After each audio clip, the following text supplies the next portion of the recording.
মিজানুর রহমান আজহারী ফেসবুকে ভুয়া ঔষধের বিজ্ঞাপনে সয়লাভ হয়ে গেছে। আপনারা দেখছেন কেউ? কারো চোখে পড়ছে? আমি একটা দেখে অবাক হয়ে গেছি যে মিজানুর রহমান আজহারী সাহেবের চেহারা, নাড়াচাড়া, হাত নাড়াচাড়া, মুভমেন্ট, ইভেন তার ভয়েস টোন পর্যন্ত সেম, 1 ইঞ্চি এদিক সেদিক নাই। মিজানুর রহমান আজহারী সাহেব কোরআন হাতে নিয়ে বলছে, আমি আল্লাহর নামে কসম করে বলছি, আমি আপনাদেরকে কথা দিচ্ছি, এমন একটা মেডিসিন আমি বানিয়ে ফেলেছি যে মেডিসিনটার দাম মাত্র 2000 টাকা, যেটা সর্বরোগের ঔষধ, একবার খাইলে এতদিন পর্যন্ত এই হবে সেই হবে। মানুষ ধুমায়া শেয়ার দিচ্ছে, লক্ষ লক্ষ মানুষ প্রতারিত হয়ে এই মেডিসিন কিনছে। অথচ আস্তাগফিরুল্লাহ, এটা টোটালি এআই ভিডিও। এই যে দাজ্জালের ফিতনা, মানুষের ধরার উপায় নাই, বোঝার উপায় নাই। অবশেষে মামলা করে এই কাজ যারা করেছে তাদেরকে ধরাও হয়েছে। এই যে হাদিসটা শুরুতে বললাম, তামিম দারি রাদিয়াল্লাহু আনহু যখন জাসসাসাকে দেখলেন, জাসসাসের সামনে কোনটা পেছনে কোনটা বুঝতে পারলেন না, তিনি খেই হারিয়ে ফেললেন। বর্তমান জামানায় এই স্মার্টফোন, এই প্রযুক্তি, আর্টিফিশিয়াল ইন্টেলিজেন্স, এআই, এই টোটালটা একটা দাজ্জালের পাতানো ফিতনা, ফাঁদ, যেখানে আপনি সত্য আর মিথ্যা কোনটা খেয়ে হারিয়ে ফেলবেন। মানুষ যখন সত্য মিথ্যার পার্থক্য করতে পারবে না, ধীরে ধীরে তার জ্ঞান বুদ্ধি লোপ পাবে। ঠিক ওই সময় তো দাজ্জালের আগমন ঘটবে, যেন আপনি প্রকৃত আল্লাহকে এবং দাজ্জালকে আলাদা করতে না পারেন। তামিম দারি রাদিয়াল্লাহু আনহু বলেন, আমরা হাঁটতে হাঁটতে কিছু দূর যাওয়ার পরে দেখি ভয়ঙ্কর একটা প্রাণী, মাথা থেকে পা পর্যন্ত এত বিশ্রী লোমে ভরা। তামিম দারির হাদিসের বর্ণনা হচ্ছে, কাসীরুশ শারি লা ইউদরা কবুলুহু মিন দুবুরি। এত বড় বড় পশম দিয়ে ওই প্রাণীর মাথা থেকে পা পর্যন্ত ঢাকা যে এই প্রাণীর সামনের দিক কোনটা আর পেছনের দিক কোনটা কেউ বুঝতে পারবে না। চোখ থেকে শুরু করে মুখ নিচ পর্যন্ত সব বড় বড় পশম দিয়ে ঢাকা, ভয়ঙ্কর বিভৎস একটা প্রাণী। তামিম দারি বলে, আমরা 30 জন তো ভয় পেয়ে গেলাম, যেটা কি ভয়ঙ্কর প্রাণী, এমন কোন প্রাণী তো আমরা কোনোদিন আছে বলে দেখি নাই। কেউ একজন বলে উঠল যে এই প্রাণীটা যে আসলে কি, এটা তো জানা দরকার। তখন ওই প্রাণীর ভেতর থেকে আওয়াজ আসলো, আনাল জাসসাসা, যে আমি হচ্ছি জাসসাসা। জাসসাসা আরবি শব্দ, এ শব্দের বাংলা অর্থ হচ্ছে গুপ্তচর। কি চর? কি বাংলা অর্থ কি? গুপ্তচর মানে যার গোয়েন্দা, যার কাজ হচ্ছে ওই যে জাসুস। জাসসাসা আরবি শব্দ, ওখান থেকে জাসুস এসেছে। গুপ্তচরের কাজ হচ্ছে লুকিয়ে লুকিয়ে কোনো ইনফরমেশন সে জায়গা মতো পৌঁছে দেওয়া, সে যার জন্য কাজ করে তার কাছে পৌঁছে দেওয়া। সবাই অবাক যে এই প্রাণী দেখি কথা বলে। এ মানুষ, বাঘ না ভাল্লুক, কি এত বিশাল পশমে ভরা ভয়ঙ্কর একটা প্রাণী, এটা আবার কথা বলে, এটা নাকি গুপ্তচর। ওই 30 জন বলল যে আমরা পথ ভুল করে দিকে চলে এসেছি, আমরা বাঁচতে চাই। এবার ওই প্রাণীটি বলল, যদি বাঁচতে চাও, বাঁচার একটাই পথ, আমি যেদিকে দেখিয়ে দিব সেদিকে যাও। ওই দূরে দেখবা একটি ঘরের মতো দেখা যায়, সেখানে তোমাদের জন্য অপেক্ষমান একজন বসে আছে, তার কাছে যাও, সেই তোমাদেরকে বাঁচাতে পারবে। এখন এই 30 জনের তো ডানে বামে যাওয়ার আর কোনো উপায় নাই। তারা চিন্তা করলো, কিসের সামনে পড়ছি আল্লাহ ভালো জানে, আর সামনেই বা কি আছে, আমাদের জন্য নাকি কে আবার অপেক্ষা করতেছে। জাসসাসার কথা শুনে তার দেখানো পথে তারা চলে গেল। তামিম দারি রাদিয়াল্লাহু আনহু বলেন, আমরা যখন সেখানে গেলাম, আমরা ঢোকার পরে দেখলাম মাজমুআতুন ইয়াদাহু ইলা উনুকিহি মা বাইনা রুকবাতাইহি ইলা কাবাইহি বিল হাদিদ। এবার আমরা এসে দেখলাম, পূর্বে যে বিভৎস ভয়ঙ্কর একটা প্রাণী দেখেছিলাম, এবার আসার পরে দেখলাম আরো বিশাল ভয়ঙ্কর, দেহ বেশ বড়, ফিজিক্যাল কন্ডিশন স্বাভাবিক মানুষের চাইতে বেশ খানিকটা বড়, একটা চোখ কানা। দাজ্জাল যে হবে, আমরা গত পর্বে আলোচনা করেছিলাম, দাজ্জালের একটা চোখ কি থাকবে? একটা চোখ নাই, আর একটাই মাত্র চোখ কপালের মাঝ বরাবর, ওটা আঙ্গুরের মতো গোল।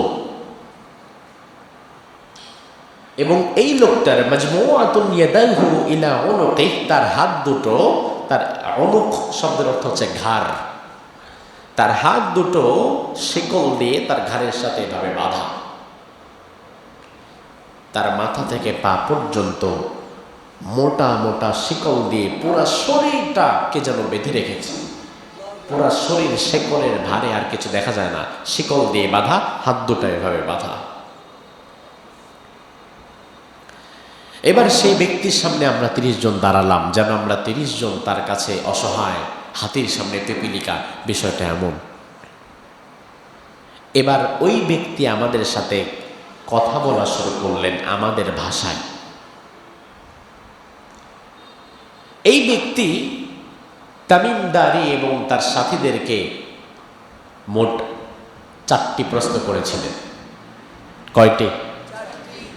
3টি হচ্ছে ভৌগোলিক অবস্থান নিয়ে, আর আরেকটি হচ্ছে নবী সাল্লাল্লাহু আলাইহি ওয়াসাল্লামকে নিয়ে। এই ব্যক্তি তার প্রথম প্রশ্নটাই ছিল বাইসান। বাইসান ফিলিস্তিনের একটি এলাকা। তার প্রথম প্রশ্নটা ছিল, আচ্ছা বাইসান এলাকার খেজুরের বাগানের অবস্থা কি? তামিমদারি রাদিয়াল্লাহু আনহু, তার বাড়ি কই? কই? তো ওই জায়গার খেজুরের বাগানের অবস্থা তার জানার কথা না? তামিমদারি বললেন, জি, বাইসান এলাকার খেজুর বাগান আমি চিনি, ওটা পুরা ফিলিস্তিনে খুব বিখ্যাত, মশহুর। এর খেজুর মক্কা মদিনা পর্যন্ত যায়, ডিস্ট্রিবিউট হয়। বাইসান এলাকার খেজুর বাগানের অবস্থা ভালো, ভালো ফলন হচ্ছে সেখানে। এবার এই ভয়ঙ্কর বিভৎস চেহারার এক চোখ কানা এই লোকটি বলল, খুব শীঘ্রই বাইসান এলাকার খেজুর বাগানে আর কোনো খেজুর হবে না। সবাই চোখ দাঁড়িয়ে আছে। সাথে সাথে এই লোক দ্বিতীয় প্রশ্ন করল, আচ্ছা আমার দ্বিতীয় প্রশ্ন হচ্ছে, তিব্রিয়া সাগর, যেটার আরেক নাম গালিল সাগর, এটি মূলত ফিলিস্তিন, ইসরায়েল, সিরিয়া এর মধ্যবর্তী একটা সাগরের শাখা, এবং ইসরায়েলের পানির প্রধান উৎস হচ্ছে এই সাগরটা। দাজ্জালের দ্বিতীয় প্রশ্ন হচ্ছে, এই সাগরের প্রাণীর যে স্রোতধারা, এটা কি অবস্থা? তামিমদারি এবং তার সাথীরা বলল, এই সাগরে এখনো প্রচুর পরিমাণ পানি রয়েছে। ওই ব্যক্তি বলল, এই পানিও খুব শীঘ্রই শুকিয়ে যাবে, আর থাকবে না। এবার তৃতীয় প্রশ্ন সে করলো, যে জোগার যে ঝর্ণা আছে, যে ঝর্ণা দিয়ে মানুষ ফসল ফলায়, এই ঝর্ণাটার কি অবস্থা? বলে, হ্যাঁ, এই ঝর্ণার পানিটাও বেশ স্বচ্ছ, সুমিষ্ট, এর পানিটাও সচল আছে। জবাব এলো যে এই পানিটাও আর থাকবে না। এই 3টি প্রশ্ন। এবার চতুর্থ প্রশ্ন সে করলো, আচ্ছা উম্মিদের নবীর খবর কি? কাদের নবী? উম্মি। উম্মি, উম্মি মানে হচ্ছে নিরক্ষর। আল্লাহ তাআলা কোরআনে নিজেই বলেছেন, আল্লাযীনা ইত্তাবিউনার রাসূলান নাবিয়্যাল উম্মিয়্যাল্লাযী ইয়াজিদুনাহু মাকতুবান ইনদাহুম ফিত তাওরাতি ওয়াল ইনজিল, যে আমি এমন উম্মি নবী পাঠিয়েছি, নিরক্ষর নবী পাঠিয়েছি, যার কথা তাওরাত ইনজিলে বলে দিয়েছি। নিরক্ষর আল্লাহ তাআলা রাসূলকে এজন্য বলেছেন, দুনিয়ার কোনো মানুষের কাছে আল্লাহ তাআলা শেখার জন্য পাঠান নাই। এজন্য জিবরিল যখন রাসূলকে প্রথম এসে বললেন, ইকরা, আপনি পড়েন, রাসূল বললেন, মা আনা বিকারি, আমি পড়বো কিভাবে, আমি তো জীবনে কোনোদিন পড়াশোনা করি নাই। রাসূল দুনিয়ার কোথাও পড়াশোনা করেন নাই, কিন্তু গোটা দুনিয়াকে শিক্ষা দেওয়ার মতো জ্ঞান রাসূলের ভেতরে দিয়েছেন কে? আল্লাহ তাআলা। প্রশ্ন করা হলো উম্মিদের নবীর খবর কি? এখানে যে 30 জন আছে এরা কি মুসলমান না খ্রিস্টান? তারা বলল উম্মিদের নবী, তার সাথে তো এখন আমাদের এইভাবে দেখা সাক্ষাৎ হয় নাই, তবে আমরা তার বিষয়টা শুনেছি। তার বিষয়টা আমরা যেটা শুনেছি সেটা হচ্ছে বালতির সাথে পানির যে সম্পর্ক, আরবদের সাথে তার তেমন সম্পর্ক। তার মানে হচ্ছে বালতি দিয়ে পানি উঠাতে গেলে কখনো বালতি পানির ওপরে থাকে, আবার কখনো পানি বালতির ওপরে ওঠে। তারা বলল যে উম্মিদের নবী মুহাম্মদ প্রথম বদর যুদ্ধে সে জয়লাভ করেছিল, আবার উহুদে সে পরাজয় হয়ে যায়, কাফেররা সেখানে অগ্রগামী ভূমিকা পালন করে ফেলে। তবে সমাজের বেশ কিছু মানুষ সেই নবীর অনুসারী হয়ে যাচ্ছে। তার পক্ষ থেকে জবাব এলো তার অনুসারীদের মধ্যেই কল্যাণ রয়েছে। এই হচ্ছে কনভারসেশন। এযাবৎকালের কথার পরে এই 30 জনের একটা কৌতূহল যে এই নির্জন দ্বীপে একা একা বসে আছে, তার হাত বাঁধা, পা বাঁধা, সারা শরীর শিকল দিয়ে বাঁধা, কে তাকে বাঁধলো, কি তার নাম, সেখানে কেমনে থাকে, কি করে, কোন ঝর্ণায় পানি আছে, কোন খেজুর বাগানে খেজুর আছে, কোন সাগরে কয়েক ফুট পানি আছে, উম্মিদের নবীর খবর কি, বহির্বিশ্বের এত কিছু এই নির্জন দ্বীপে বসে সে কিভাবে জানতে চায়, আর সে জানেই বা কি করে? এমন প্রশ্ন কি 30 জনের মনে ঘুরপাক খায় না? যে এই লোকটা কে, এটা কে, এটা তো মানুষের মতো মনে হচ্ছে না। কিন্তু প্রশ্ন করার সাহস কারো নাই। এবার নিজ থেকেই সে তার জবাব দিচ্ছে। সে বলল যে দেখো, তোমরা আমার বিষয়টা জানার জন্য উদ্গ্রীব হয়ে আছো, আমি বুঝতে পেরেছি। আমার বিষয়টা শোনো। আনা মাসিহুদ দাজ্জাল, আমি হচ্ছে মাসিহে দাজ্জাল। খুব শীঘ্রই পৃথিবীতে আমার আগমন ঘটবে। 40 দিন আমি পৃথিবীতে থাকব, গোটা পৃথিবী আমি তছনছ করে দেব, ধ্বংস করে দেব। আমি যখন আকাশকে বলবো আকাশ বৃষ্টি দাও, আকাশ বৃষ্টি দেবে। আমি যখন জমিনকে বলবো জমিন ফসল ফলাও, জমিন ফসল ফলাবে। দাজ্জাল বলল, আমি যখন আকাশকে নিষেধ করে দেব, আকাশ বৃষ্টি দেওয়া বন্ধ করে দেবে। আমি যখন জমিনের দিকে ইশারা করব, জমিন ফসল ফলানো বন্ধ করে দেবে। আমাকে যারা সিজদা করবে, জমিন তাদের জন্য ফসল বের করে দেবে। যারা আমার বিরুদ্ধাচারণ করবে তারা না খেয়ে মরবে। এমন ভয়াবহ ক্ষমতা আল্লাহ আমাকে দিয়ে পাঠাবেন।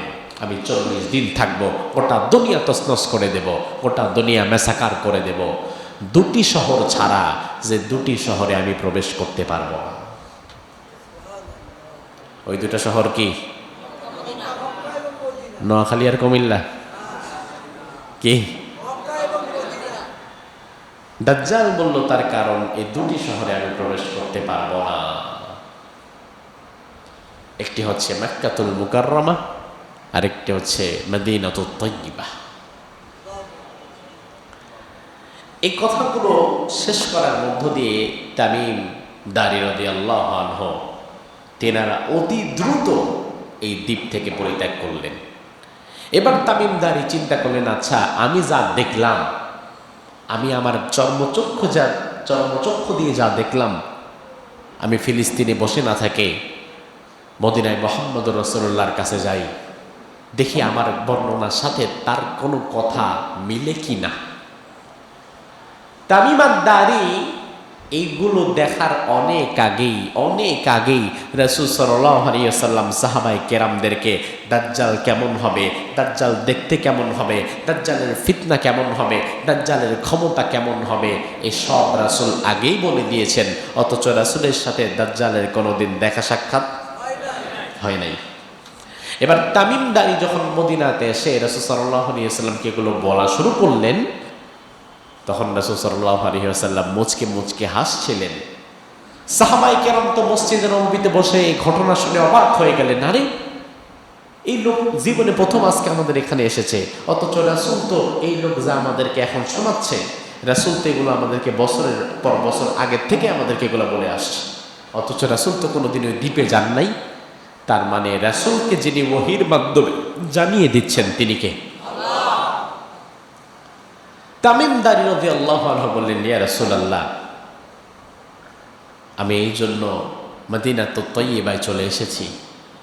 আল্লাহর হাবিব বললেন, তামিম, বুদ্ধিমানের কাজ করেছ, তার কারণ মক্কা এবং মদিনায় আল্লাহ তাআলা এমন শক্তিশালী একজন ফেরেশতাকে গার্ড হিসাবে নিযুক্ত করে রেখেছেন, যে ফেরেশতা দাজ্জাল গোটা দুনিয়া তছনছ করে যখন এদিকে আসতে চাইবে, তখন এই ফেরেশতার শক্তির কারণে সে এই দুটি শহরকে ধ্বংস করতে পারবে না।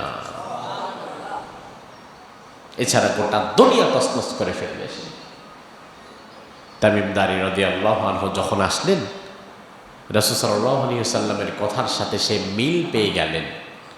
তার দেখার সাথে রাসূলের কথার সেই চমৎকার মিল পাওয়ার পরে তিনি চিন্তা করলেন, আয় আল্লাহ, আমি যে হিদায়াতের পথ পেলাম, এই হিদায়াতের পথ তুমি আমাকে দিলে, তবে এই হিদায়াতের মধ্যে ওসিলা হিসাবে দাজ্জালও ঢুকে গেছে। কারণ দাজ্জালের দেখার পরেই না এই ব্যক্তি খ্রিস্টান থেকে এসে মুসলমান হয়েছে। এবার আমার ভাই, আমাদের আলোচনার শেষাংশে আমরা কিছু সূক্ষ্ম বিষয়কে কানেক্ট করব। বর্তমান পৃথিবীর সাথে এই হাদিসের কিছু সূক্ষ্ম বিষয়কে একটু কানেক্ট করে চিন্তা করেন। দাজ্জালের কাছে এই 30 জনকে যে নিয়ে এসেছিল, তার নাম কি ছিল?